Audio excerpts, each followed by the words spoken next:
예수로 함께 지어져 가야 합니다. 라는 제목으로 말씀을 드리겠습니다.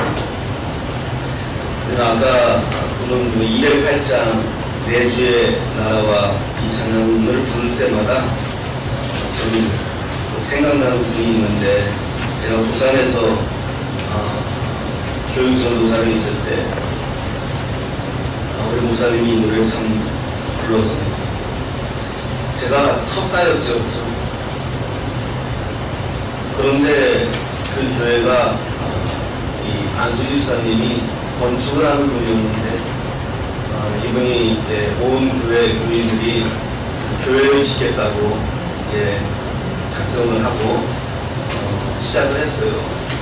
그래서 안수 집사님이 건축하시는 분이니까 안수 집사님한테 맡겼죠. 그런데 안수 집사님이 이유가 있겠죠. 참 좋은 분이셨는데 그 돈을 다 들고 튄 겁니다. 한마디로 쉽게. 그러니 많은 사실은 교인에게 그런 걸 하지 말자라고 교회에서 많은 분들이 반대도 있었지만, 목사님은 또 교인에게 어려우니까 교인에게 힘을 주려고 맡겼는데 반대를 무릅쓰고, 이렇게 일이 벌어졌으니 어떡하니, 한두 푼도 아니고 돈이 몇십억 대인데, 그러니 교회가 한 3분의 1 정도가 성도가 나가고 이런 어려움이 주일마다 주일이 아니잖아.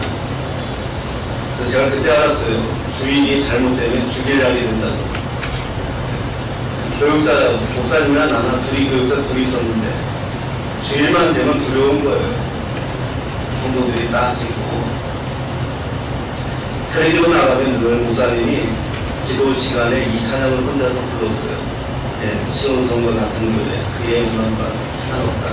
그 기억이 나요. 제가 바로 그 뒤에서 세례교를 했기 때문에 눈물을 이렇게 많이 넣고, 아무것도 모르는 전도사지만 그 목사님의 마음이 다 전달이 되고, 성도에게 배신을 당하고 동무다도 그런 마음이 어땠을까. 그런데 저는 이제 서울로 공부하느냐고 떠나왔지만 나중에 이제 초청받아서 같이 갔는데, 하나님께서 또 건축하려고 한 건 망했지만 희한하더라고요. 하나님은 참, 그때 하나님 참 희한하시다. 수영장이 있었어요. 수영장.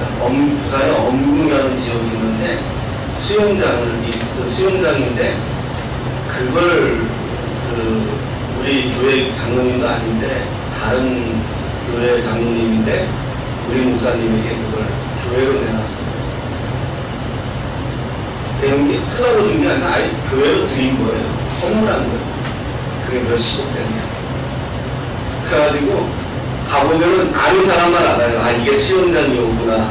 그래서 수영장하고 옆으로 2층 만들고 여기서 예배당을 만들어서 제가 서울에 있다가 초청받아 내려가가지고 집사람하고 오랜만에 성도들 뵙고 인사하고 한 10여 년 만에 하나님께 허락하시더라고요. 그렇게 고생 시키시더니 그 목사님 뵙고 성도들 뵙고 얼싸 부르고 그랬던 기억이 있습니다. 하나님 하나님의 방법이 있는 것 같아요. 우리가 살면서 오늘 어떤 일이 있다고 해서 오늘 내가 모든 것을 생각하지 마십시오.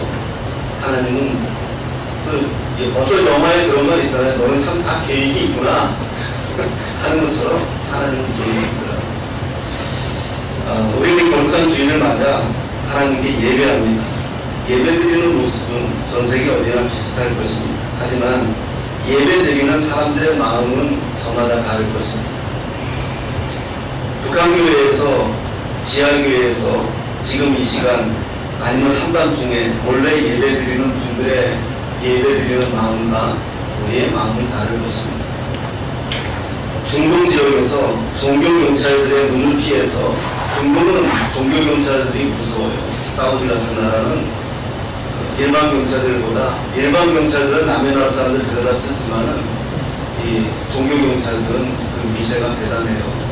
바로 형집행할 수도 있고. 우리 영화 봤죠? 저지. 비슷해요. 그 정도의 위력이 있어요. 그 좀비 경찰들의 눈을 피해 예배드리는 분들은 그들이 그때 드리는 예배의 감동과 지금 우리 예배드리는 감동이 다른 것입니다. 아프리카에서 이슬람 지역에서 아프리카 사람들이 몇몇이 몰래 예배드리는 이슬람을 믿는 사람들 가운데에서 숨어서 몰래 예배드리는 그 중심이 우리들과는 다른 것입니다. 그분들에게는 무엇만 보이느냐? 예수 그리스도밖에 보이지 않습니다. 우리가 예배는 예수님이 중심에 계셔야 합니다. 유명한 목사나 강사의 말을 듣기 위해서 어떤 특정한 가르침을 받으려고 모였다면 그 예배는 이미 실패한 겁니다. 교회의 머리 대신 오직 예수 그리스도의 이름으로 모이는 거고 예수님께 예배하는 겁니다. 예수 그리스도의 이름으로 예수님을 만나는 겁니다. 마가복음 10장에서 이것을 잘 가르치고 있습니다. 집권자나 고관이 주관하면 안 된다고 예수님이 말씀하십니다. 예배에는 그 누구도 예수 이름 위에 서면 안 됩니다. 성경은 너희는 다 같이 섬기는 자가 되라고 말씀하십니다. 섬기는 자가 크다고 말씀하십니다. 왜 그들이 섬기는 자가 크냐? 그들이 모시고 있는 예수가 크기 때문에. 두세 사람이 모여서 예배해도 그 두세 사람이 중요한 게 아니라 그 자리에 함께 하신 예수님이 크시기 때문에 그래서 그 예배는 큰 겁니다.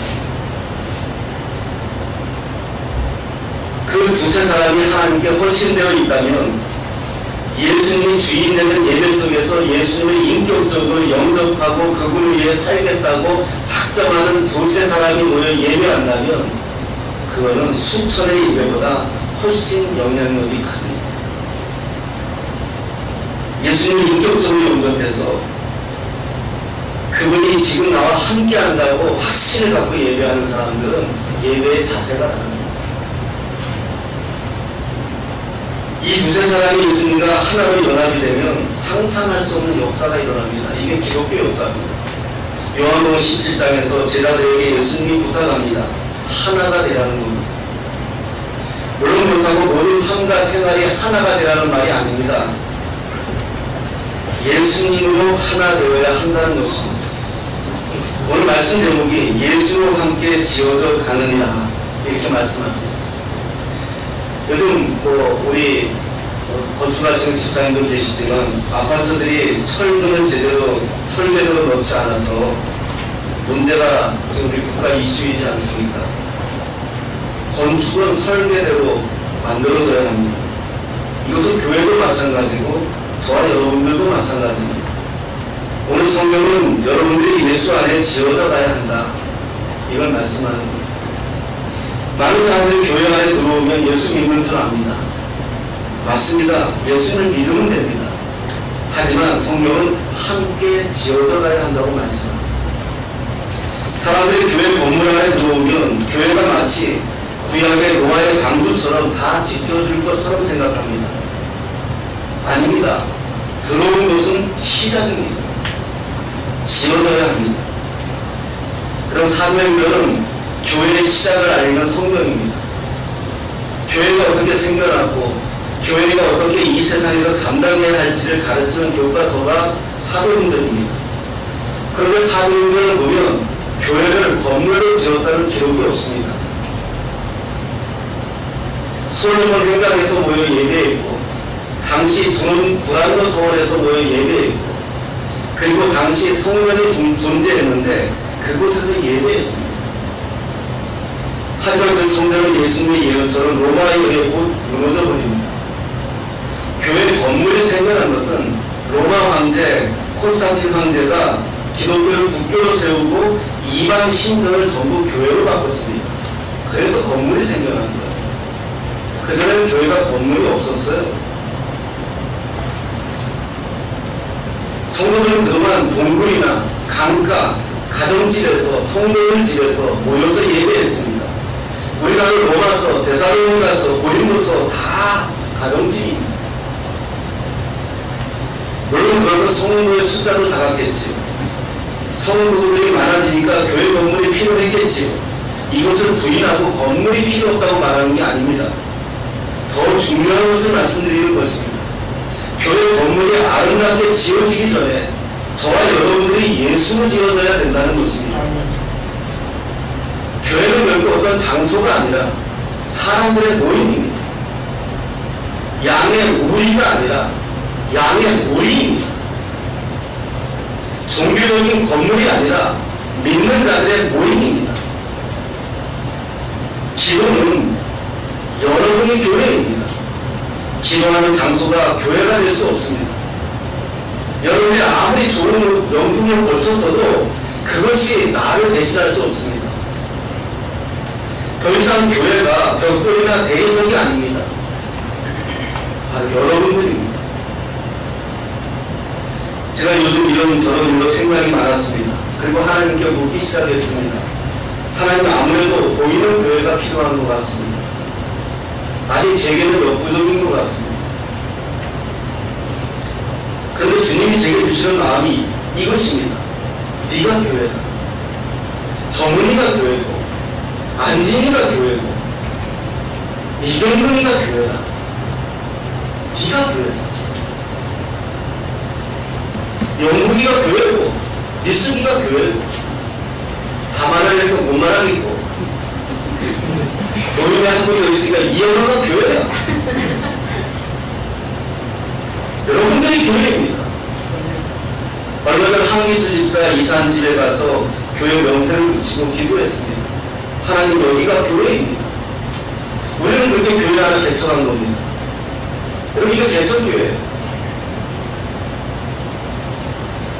한 2년 전에, 3년 전이나 벌써 변형국 권사님네 집에 가서 예배드리고 그 명패 붙이고 나오면서 그때도 동일하게 기도했습니다. 하나님, 여기가 교회입니다. 교회 또 하나 개척한 거예요.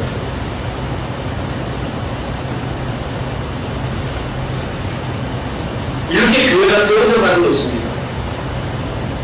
두세 개는 그곳에 주님이 계시면 그곳이 교회입니다. 교회 건물이 여러분들의 삶의 고난을 나누어 줄 수 없습니다.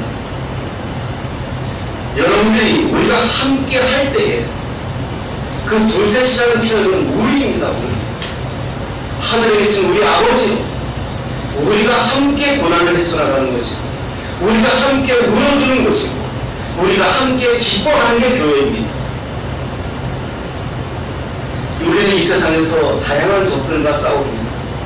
공중자분 권세자들과 싸웁니다.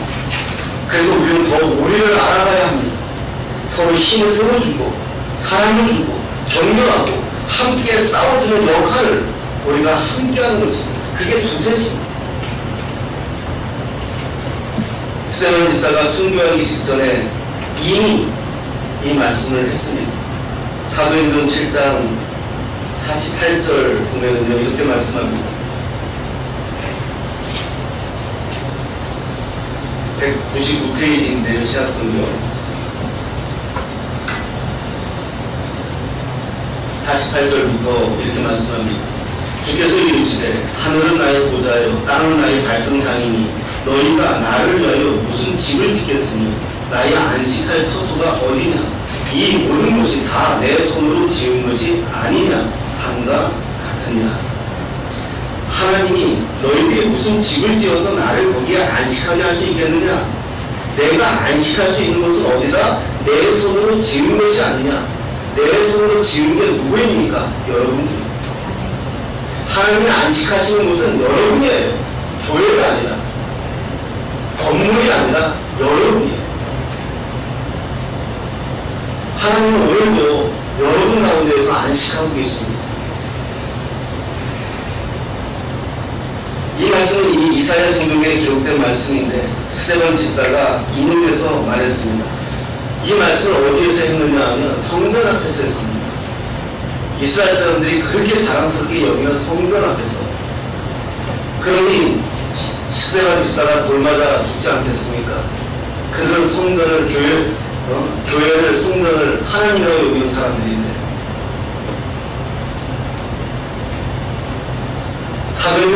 예수 믿는다는 이유로 예수 믿는 사람들이 다 자기가 사는 곳을 쫓겨납니다.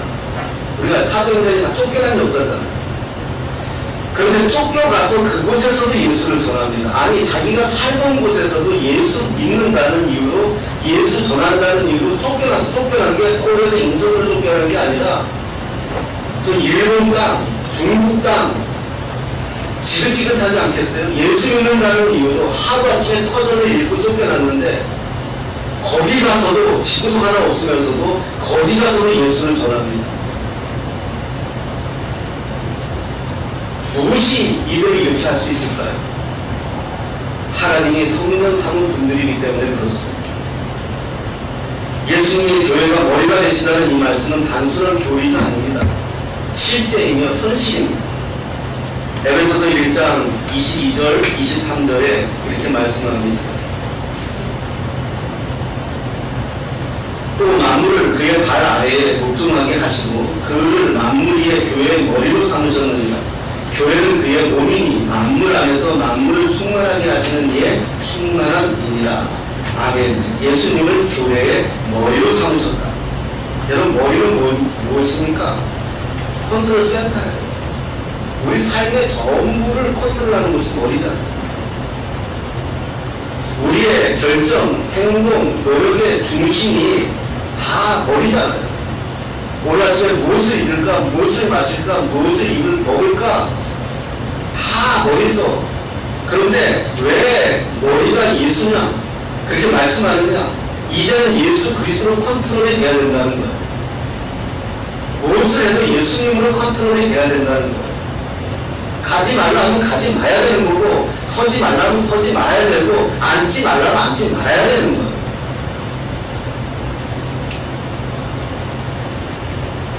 사도 바울은 이렇게 고백합니다. 내가 너희 중에서 예수 그리스도와 그가 십자가에 못 박히신 것 외에는 아무도 알지 아니하기로 작정했다. 얼마나 똑똑한 사람입니까 사도 바울. 그런데 나는 이제 예수님 아는 것만으로 좋게 나머지는 알지 않기로 작정했어 이렇게 말하는 거예요. 온통 관심이 예수라는 거예요. 예수님을 머리로 하나 되고 하나님을 모신 교회가 된 사람들의 특징이 있습니다. 바로 하나님에 대한 갈급함입니다. 하나님에 대하여 목이 마르는 현상입니다. 오늘 지금 우리가 주님에게 진정한 그분과 연합하기를 원한다면 주님은 우리에게 세상이 알 수 없는 그 신령한 음료를 우리에게 부어주실 것입니다. 오늘 설교 처음 시작할 때 말씀드렸죠. 지금 이 세상의 모든 그리스도인들이 하나님께 예배합니다. 하지만 그 예배 드리는 분들은 저마다 감동이 다를 것입니다.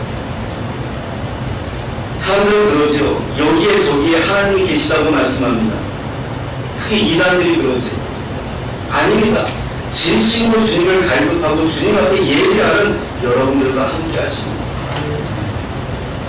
사도 바울의 고백처럼 십자가 처형을 받는다 해도 북한 지하교회 성도들처럼 공개 처형을 받는다 해도 지금 나의 주인 대신 그분은 예배하지 않고는 견딜 수 없는 이 마음, 이것이 세상이 감당치 못하는 사람들의 특징입니다.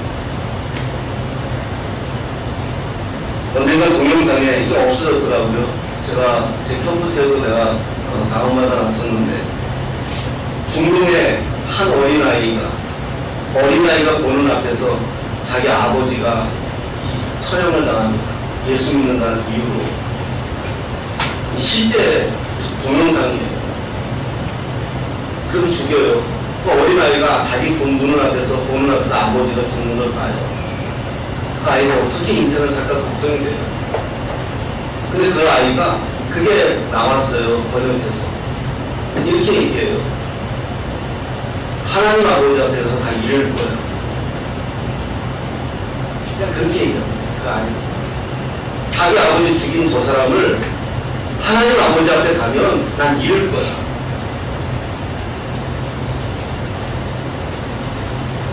이 아이를 하나님을 모신 아이입니다. 나는 조금만 힘들어도, 나는 조금만 고민이 와도 불평하는 인생입니다. 그 아이는 살아계신 하나님을 아니까 저렇게 고백할 수 있구나 하는 생각이 항상 들었어요. 예수님은 마태복음에서 이렇게 말씀합니다. 나더러 주여 주여 하는 자마다 다 천국에 들어갈 것이 아니요 다만 하늘에 계신 내 아버지의 뜻대로 행하는 자라야 들어가리라. 진정한 그리스도인은 주일 1시간 예배하는 사람들이 아닙니다. 여러분들의 삶의 예배입니다. 여러분들의 교회이기에 여러분들이 사는 그 자체가 예배입니다. 우리가 왜 주어진 삶에 최선을 다해야 합니까? 바로 주님이 엄청난 값을 치르고 사신 바 되었음을 아는 사람들이기 때문에 그렇습니다. 성경에 보면 무리라는 단어가 나옵니다. 예수님이 어디에 계시든지 쫓아다니는 무리들이 있습니다. 이 사람들은 소문 듣고 온 사람들입니다. 혹시나 해서 온 사람들입니다. 이런 사람들은 오히려 믿음의 방해가 됩니다. 중풍병자를 메고 온 네 사람도 이 무리로 인해 예수님께 나아가지 못해서 천정을 뚫을 수밖에 없었습니다. 지금 이 시대의 신앙은 무리의 신앙이 되서는 안 됩니다. 여기가 뭐가 있다, 저기가 뭐가 있다. 아닙니다. 예수님 제자가 되어야 합니다. 예수님의 제자는 누가 되나요? 하나님의 성전된 저와 여러분들의 믿음의 고백에서 시작합니다. 예수님이 머리를 되어 여러분들의 머리가 될 때 우리는 제자가 되는 것입니다. 예수님의 제자가 되기 위해 교회에서 제자 훈련도 받습니다. 그러면 그 훈련받으면 제자가 되나요? 아닙니다. 그것은 하나님의 방향과 어떻게 하는 것을 제시해 줄 뿐입니다. 정말 중요한 것은 지금 내 머리를 주님에게 내어주어야 합니다. 지금 내 마음에 주님이 주인이 되셔야 합니다. 이런 분들의 특징이 있습니다. 이렇게 되면 그때부터는 사람이 아니라 하나님을 기쁘시게 하는 분이 됩니다. 지난주에 제가 좀 몸이 아팠다고 우리 전도사님이 죽을 쏘아주시고 또 우리 전도사님이 만나는 거 사주시고 또 다른 교회 권사님이시지만 삼계탕 쌀을 모셨더라고요.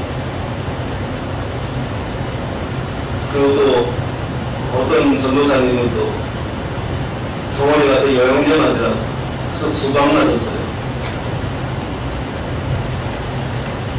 제가 뭐 얻어먹었다고 말하는 게 아니라 저뿐만이 아니라 누구든지 아프면 우리는 함께합니다.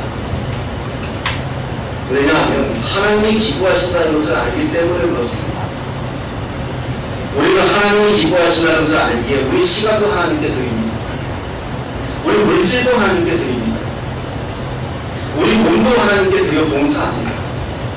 여러분 분명히 기억하십시오. 하나님은 살아계십니다. 불꽃 같은 눈동자로 저와 여러분들을 살피십니다. 이것 하나만 알아도 우리는 우리 인생 마음대로 살지 않습니다.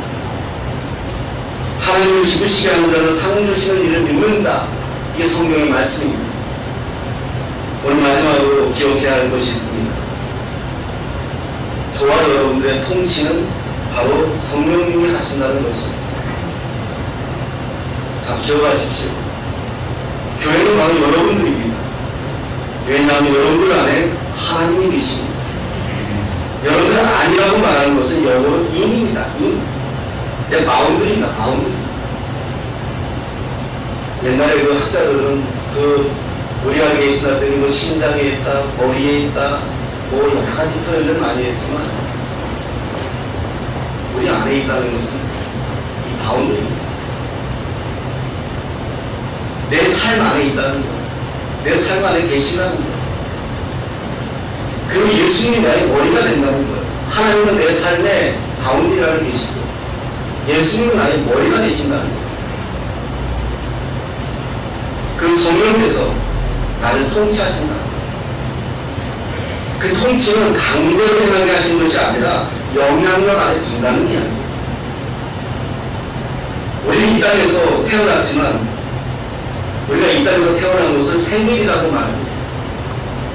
하지만 우리 다시 태어났습니다. 거듭난 것이죠.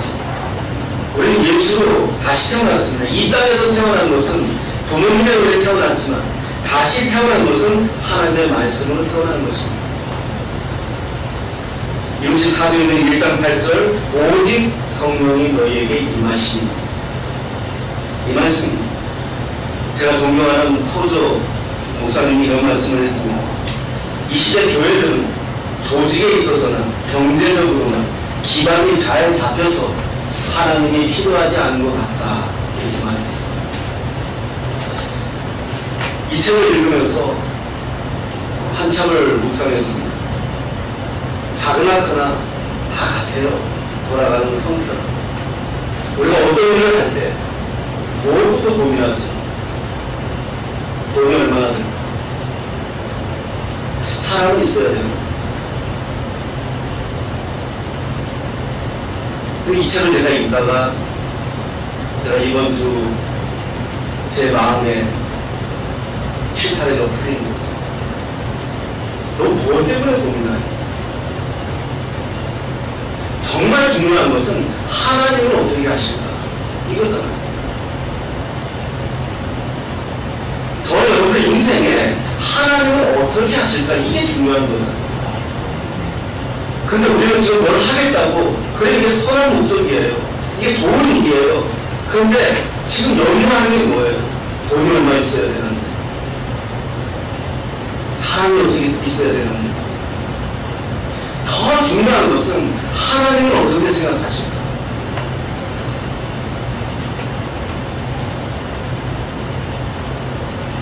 토조 목사님이 이 책을 읽으면서 제가 정신이 번쩍 든 거예요.